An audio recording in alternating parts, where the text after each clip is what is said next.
छत्तीसगढ़ के जिस नक्सली इलाकों में नेता मंत्री जाने से डरते थे, आज उस जगह पर केंद्रीय गृह मंत्री अमित शाह पहुंचे। अपने दौरे के अंतिम दिन अमित शाह खूंखार नक्सली हिडमा के गढ़ गए। बीजापुर जिले के इस गांव में गृह मंत्री शाह ने करीब आधे घंटे बिताए और लोगों से बात की। अमित शाह ने रायपुर लौटकर आज नक्सल ऑपरेशन से जुड़े सभी बड़े अफसरों से भी बैठक कर नए सिरे से नक्सल के खिलाफ रणनीति बनाई है। देखिए अमित शाह के दौरे पर हमारी ये खास रिपोर्ट।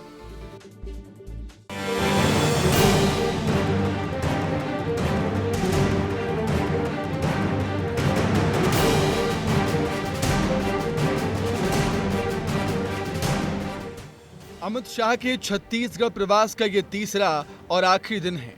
प्रवास के आखिरी दिन शाह के दो कार्यक्रम थे। पहले शाह जगदलपुर के अमर वाटिका पहुंचे, जहां उन्होंने शहीद जवानों को श्रद्धांजलि दी। इसके बाद सरेंडर नक्सलियों और शहीदों के परिवारों से मुलाकात की। आखिर में शाह ने वामपंथी उग्रवाद पर सुरक्षा पर समीक्षा बैठक भी ली। प्रवास के आखिरी दिन शाह सबसे खूंखार नक्सली हिडमा के गढ़ गए। इस दौरान शाह ने गांव में करीब आधे घंटे बिताए और स्थानीय लोगों से बात की। जैसे दीदियों को वो पूछे कि मातरी वंदन योजना का आप लोग के पास पैसा डलता है कि नहीं। फिर जैसे कि गांव में मतलब परेशानी, आधार नहीं है, राशन नहीं है, राशन कार्ड नहीं है और व्यक्तिगत खाता नहीं है, गांव में हॉस्पिटल नहीं है। तो हॉस्पिटल अभी CRPF कैंप में है करके गांव वाले को वहां पे जाने को कहा गया। बातचीत करके शाह बच्चों से मिलने उनके स्कूल भी पहुंचे और एक टीचर की तरह बच्चों से सवाल भी किए।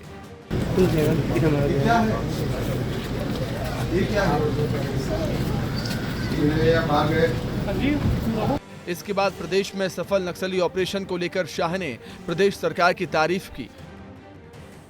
छत्तीसगढ़ प्रशासन ने जब से यहाँ सरकार बदली है, निजाम बदला है, उपद्रव जो नक्सलियों का है इसको निर्मूल करने के लिए संकल्प। अब तक जो हुआ 40 साल में वो हो गया, मगर आगे किसी को अपना परिचय न गंवाना पड़े, इसका एक मात्र रास्ता है तो नक्सलवाद को समाप्त। शाह ने नक्सलियों से सरेंडर करने की अपील की और एक बार फिर मार्च 2026 तक नक्सलवाद खत्म करने का दावा किया।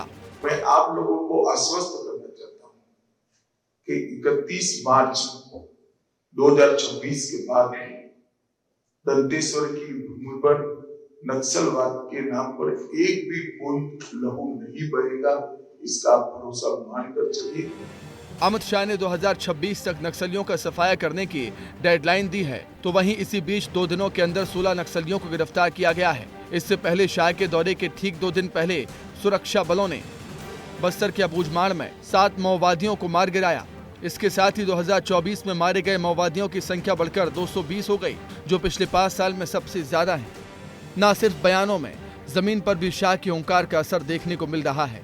साथ बोलो भारत माता की। अरे जोर से बोलो यार, आदिवासी युवा ऐसे सभी मातारी को बोलना है, बोलो भारत माता की।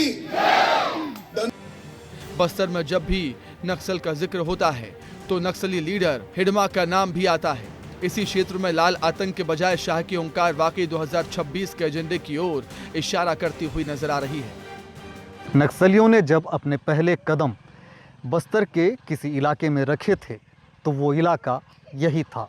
इलाके में आज केंद्रीय गृह मंत्री अमित शाह के साथ सूबे के मुख्यमंत्री विष्णुदेव साय और विजय शर्मा जो राज्य के गृह मंत्री हैं यहाँ पहुँचे हुए थे।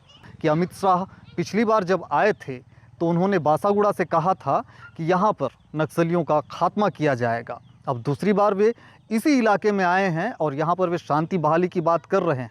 युकेश चंद्राकर, विस्तार न्यूज़, बीजापुर। इसमें कोई दो मत नहीं कि छत्तीसगढ़ में नक्सलवाद के खिलाफ पहली बार केंद्र की कोई सरकार इतनी गंभीरता से काम कर रही है। नक्सलियों को जड़ से उखाड़ने के लिए अमित शाह ने मार्च 2026 तक जो डेडलाइन दी थी वो अब करीब आ रही है।